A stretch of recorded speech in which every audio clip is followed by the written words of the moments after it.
The folk were of another world with its own rules and customs, and as a child who always felt ill-suited to her own world, the lure was irresistible. Little did I know when my friend gifted me a book on our most recent bookstore crawl that I was holding a new favorite book. Isn't it thrilling how we never know when that will happen?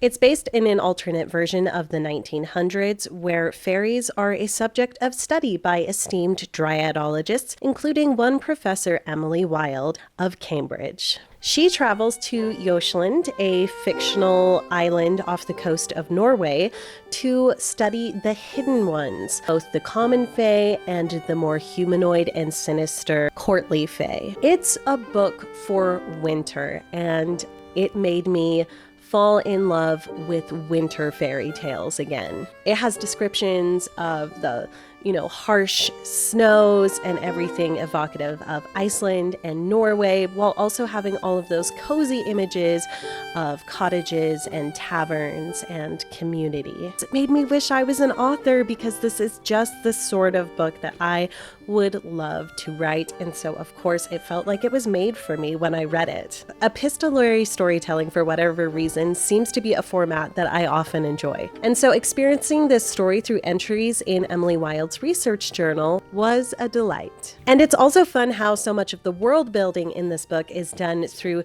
the little footnotes in her notebook entries. The intellectual prose, the dry humor, haunting, foreboding atmosphere lots of times, little hints that there might be danger ahead. The setting and obviously the wonderful characters all gave this book a very special place in my heart. After finishing, I was not ready to let go of this story. I wanted to keep engaging with it, step into it somehow, breathe in it more. I just didn't know quite how yet. The answer came when Lunar Galas announced their next event, Winter Court and Unseelie Fae Ball. I've been hoping to attend one of their events for a while. They host some smaller events such as book clubs and craft nights and movie nights, and they also have small, elegant dinners with themes inspired by mythology, monsters, and gothic romance. Once a year, they hold a ball, and if you've read the book, you know why the theme of this ball was so perfect for an Emily Wilde theme. Why not follow in Emily's intrepid footsteps and travel into the heart of a sinister winter fae celebration? And why not make a whole day of it, choosing activities and places to visit and the perfect place to stay to fit with this bookish theme? Lunar Galas generously sponsored this adventure, so I will tell you about their upcoming events later in the video.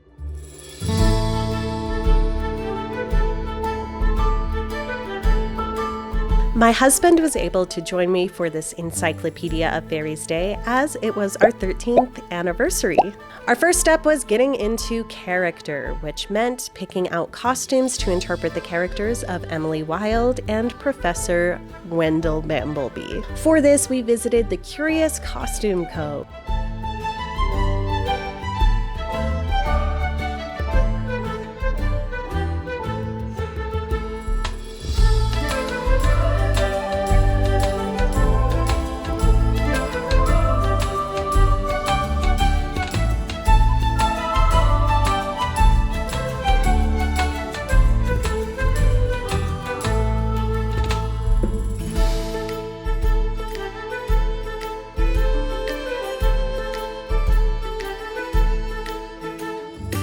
They had the absolute perfect blouse and skirt and even this amazing jacket. And then I also picked out an overcloak for when it was colder. And of course, we had to dress Wendell in black. And the costume shop is right next to the Crooked Lantern Tavern, which is a little room set into Mill Creek Manor, an antique store. So we had to stop into the tavern because it reminded me so much of the tavern in the book. I could almost picture Ulfar appearing to serve up a couple of bowls of his famous stew. I did have to admire the atmosphere in there in costume for a moment, as well as the Curiositorium, which felt like looking through the artifact archives at Cambridge. But we couldn't stay long, so on to the next part of the adventure. The ball wasn't too far from a couple of historic homes built before 1909, the year in which the first book is set. It was so much fun to be in these buildings that fit the time period, if not the location of the book. Even more delightful, we were going to spend the evening in one of them.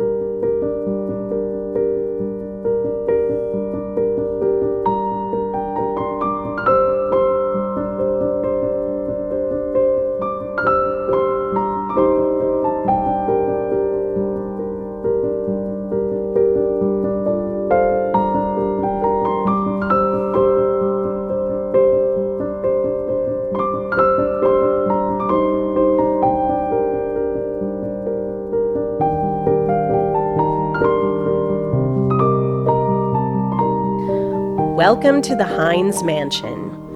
They say outlaws and legends have crossed its path.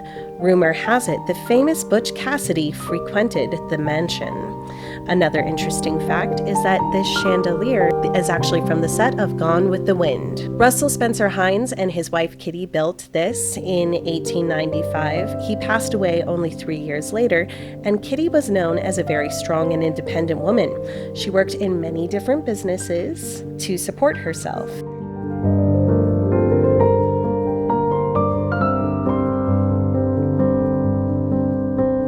A large influence on what we see as Victorian-style buildings was the Gothic revival. At the mansion, we could see that influence through the steep roofs, gables, and decorative details throughout. Its caretakers have attempted to keep as much of it original as possible. So the wood moldings, the stairway, the brick walls, and all of the stained glass are original, but the carpet, paint, and wallpaper are new.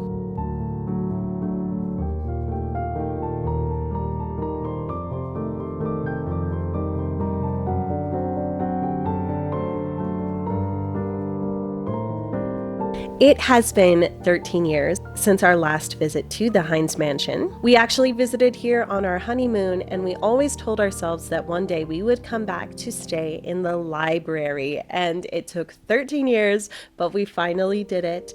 We are back.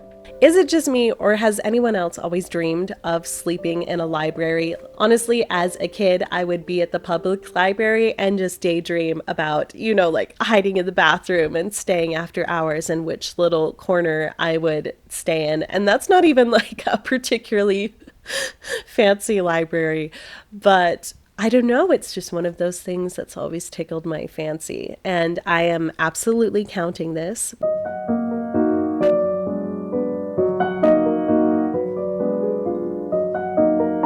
Had a little library room that had everything the coolest libraries in a house should have. The hidden bookshelf, in this case, it just led to the bathroom.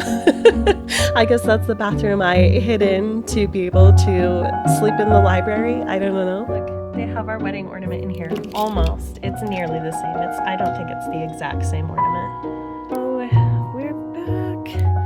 Got the spiral staircase. It also has a spiral staircase that leads up to this amazing little bath loft space. I'm gonna go up the stairs. These are very steep stairs if you were in an Edwardian getup, let me tell you. Worth it.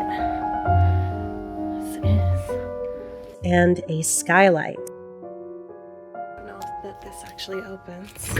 Oh, it does. I had to add a few personal touches to the room, like the Emily Wilde books, of course.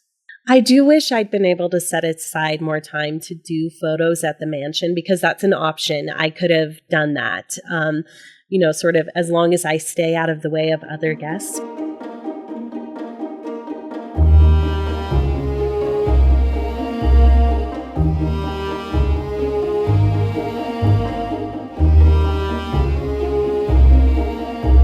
On the same street, actually only a few buildings away, is another gorgeous Victorian home that is now a bookshop. It's called Planted in Pages.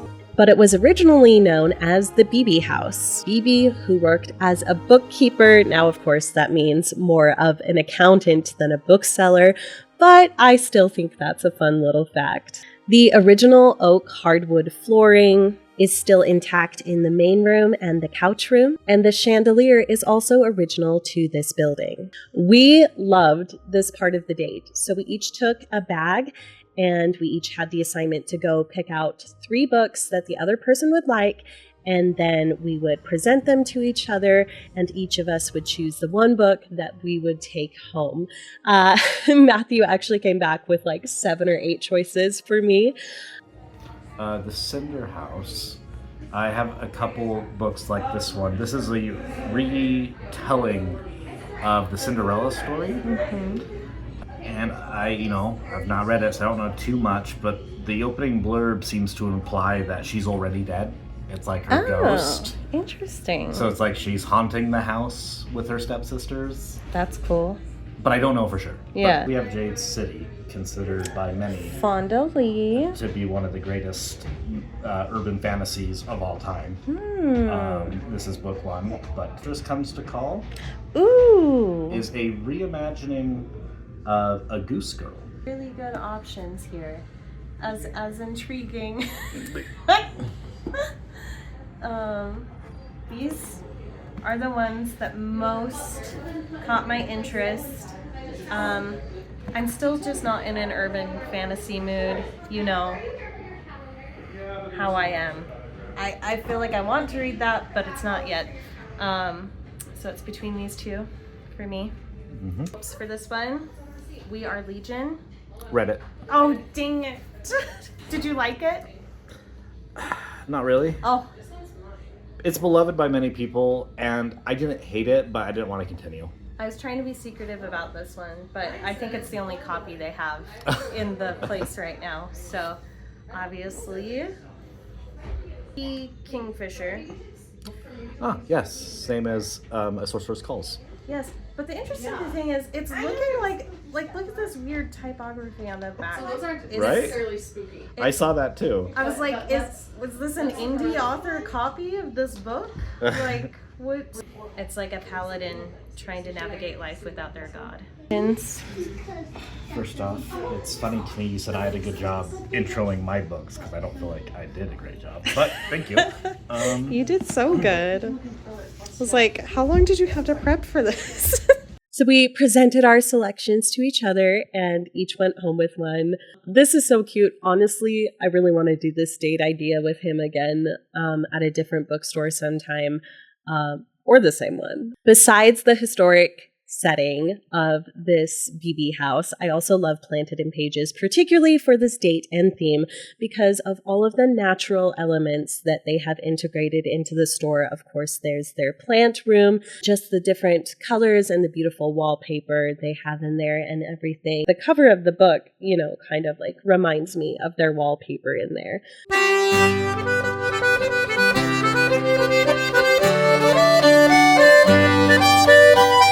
There was also a Swedish candy shop opening up the very weekend that we were visiting, and so I couldn't resist. We had to take a stop over there, and they didn't have any candies with recipes dating back as far as 1909, but we still tried several of the oldest recipes they had, and then just some other candies that we like chocolate orange slices.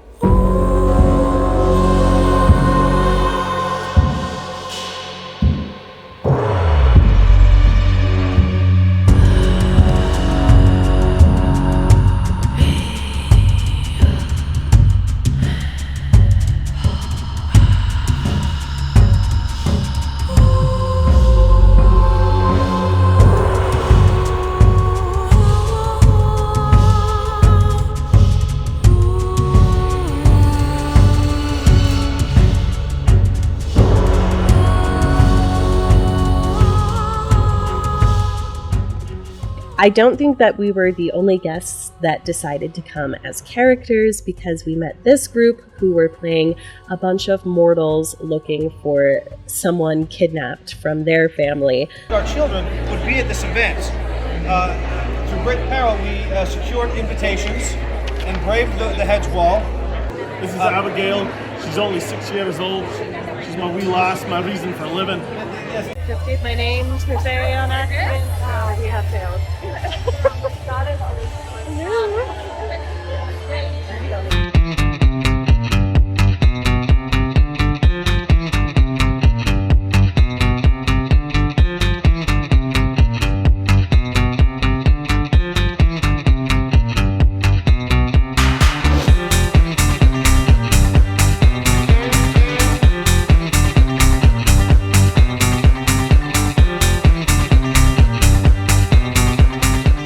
I got to see a lot of my friends there, and they had amazing outfits. We also got photos done by Faye Dream Photos, and she's one of my favorite local photographers.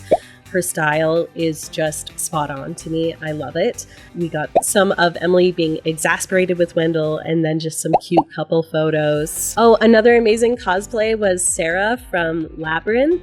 And at one point, they were playing the music from the movie where Sarah's in that costume, and I was so happy for that girl. This might actually be my favorite food I've had at a fantasy ball, and that's probably partially because one of the organizers is also gluten-free, so I had more options than usual. Cute charcuterie cups, savory kebabs. There were characters to interact with, of course, the Queen and King. They also had a winged fae there who, I guess, I don't know, I was borrowing Emily's social skills because I asked him how one would successfully trap a fae, which he thought was in poor taste. Fair.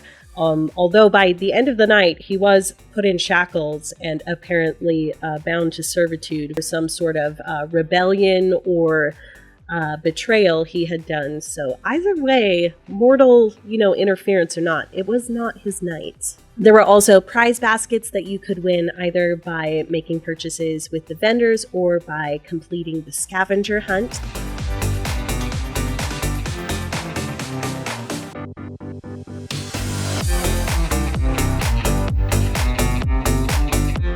Guests had the opportunity to join in on a ritual dance. There was also dance instruction for a group dance.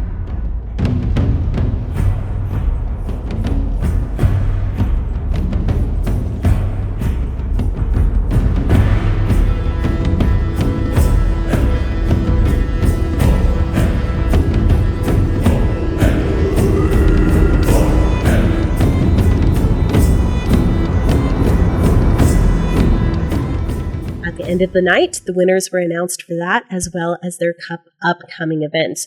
So if you are longing for spring, their next event is one of their small, elegant dinners called the Nymphs Gathering. And these are meant to feel like a blend of a retreat and a celebration and a creative workshop. They only have 20 spots available for that, and tickets are on sale now. And then their next grand ball is going to be a vampire masquerade. So if you're local, check that out. I will post links to tickets and information on all of those Lunar Gala events in the description below. Lunar Galas, thank you so much for having us. I'm so grateful I got to attend and grateful that your event got the ball rolling for inspiring me for all of the other parts of this adventure. Once we escaped the Fae revels, we returned to the mansion. I love saying that. We returned to the mansion.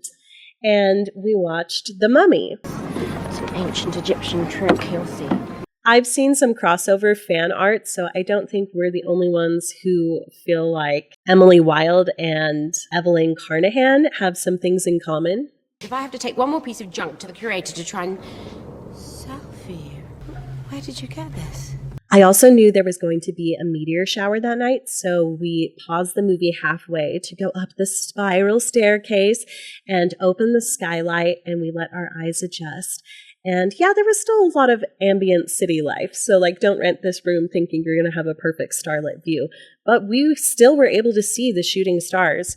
And we watched them for quite a while, but right at the start, we saw a fireball. So probably I have this memory from my childhood of a shooting star that might have been as bright, but if not, the brightest shooting star I've ever seen. Oh, it made me so happy.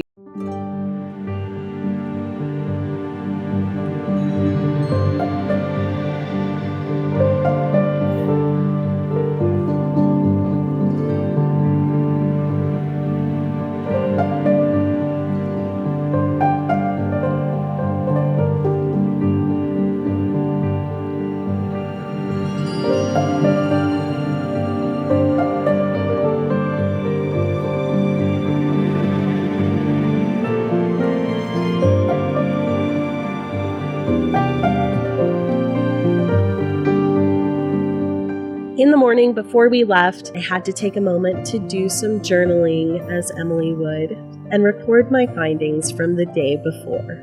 And with that, this portion of the adventure concluded. I had kind of planned on doing everything in one day, but we just didn't have time for everything I wanted to do. And there was one activity in particular that I really, really, really wanted to do, which was getting into costume and going on a woodland hike to do some field research.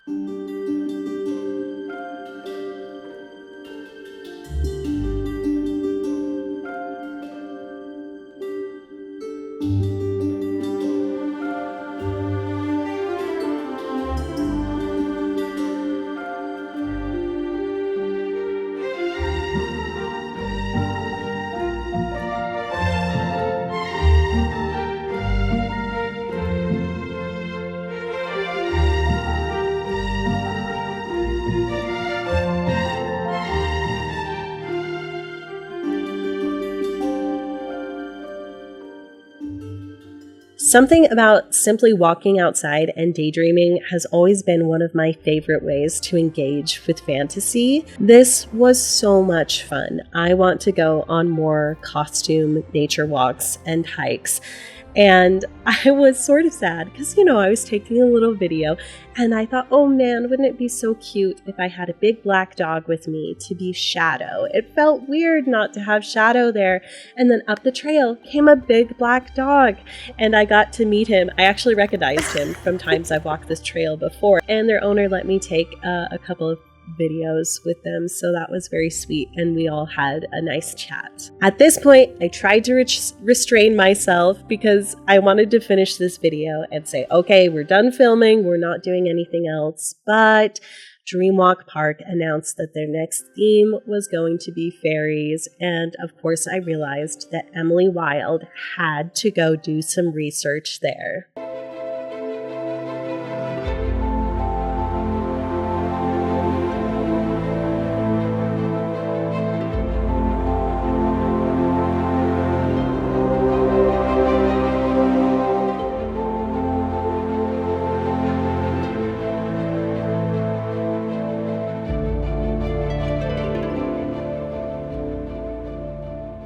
So I went a couple times there as her. The first time I got to go to the VIP event and my daughters were able to go with me. One of my daughters, Dreamwalk fairies is her particular obsession currently. She asked for fairy things for Christmas. She's doing a Dreamwalk fairy birthday party. So she loved this. If you haven't been yet, it's really cute, and it's really cute with kids. On my next visit, I finally had a chance to do something I've been longing to do, which is take photos at Dreamwalk Park. I had D8 Ducky take some photos of me as Emily. Minute, ladies and gentlemen, this is too much for Mr. Incredible. Heck yeah. I was also doing photos for my musician friend that day, Hannah. And not to be dramatic, but this is probably one of my favorite photography experiences I've ever had.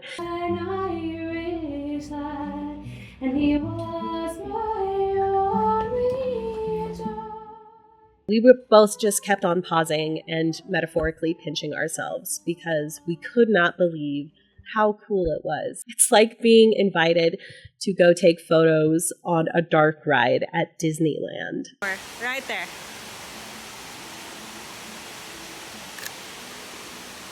The entire space is so immersive. Professor Wilde is at least an amateur photographer. She mentions taking her camera out with her on expeditions. So hey, it's still in theme to go do photos as well. There's a lot of reasons I love this book. I relate to this character. Okay, short segue. I'm funny about the way that I find books. I like as few spoilers as possible to the degree that I won't read the blurbs sometimes.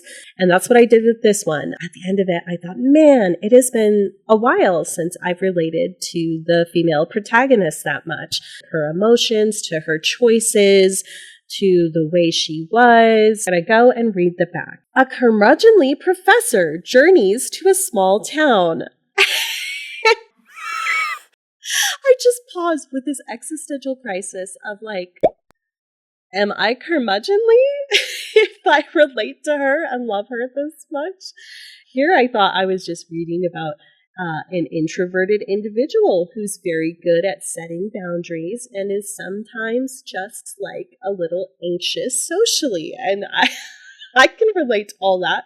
I didn't realize she was supposed to be a curmudgeon. She's sassy with Wendell, but he deserves it. I don't know. Anyway, the experience of taking pictures of Hannah, like listening to her music while she's sitting in this beautiful forest area.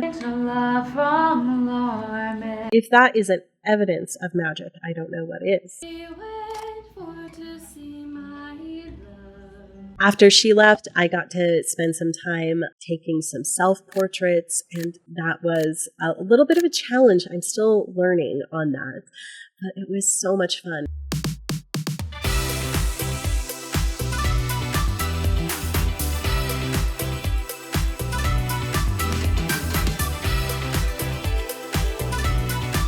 When I go to Dreamwalk Park, I'm usually with friends or family, and I'm spending time with them and focusing on their enjoyment.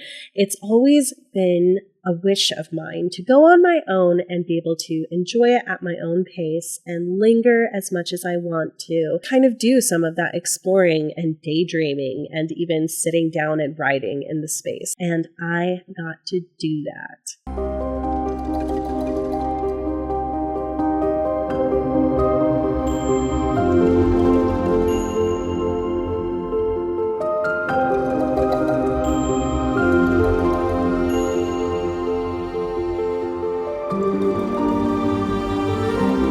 Dressed as Emily Wilde, sort of part in an Emily mindset and part in my own mindset. It was such a delight. I have a lot of different interests, and sometimes that can make me feel like I have the hardest time possible trying to like niche down with the content I make and the videos I make.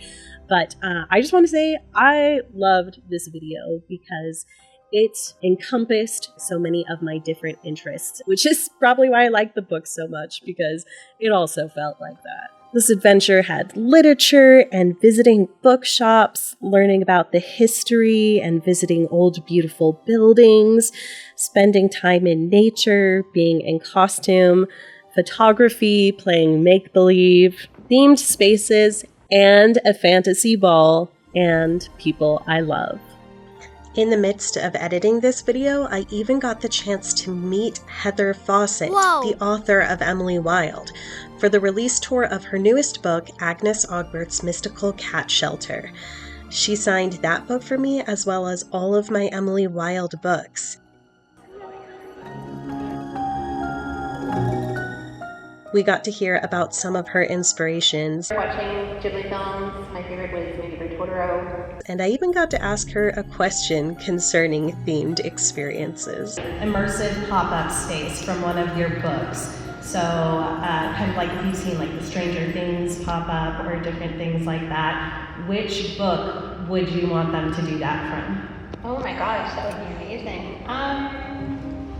I'd love it to be, I think it has to be Emily. I mean, I think that would be awesome. Yeah, especially if it was like one of the cottages that they hang out in. Yeah, like maybe the one in Happenstone or something. Yeah. Emily Wilde wrote, "If anyone were to claim greater happiness in their careers than I do in poking about the sunlit wildwoods of fairy footprints, I should not believe it. That's how I feel about experiences like these.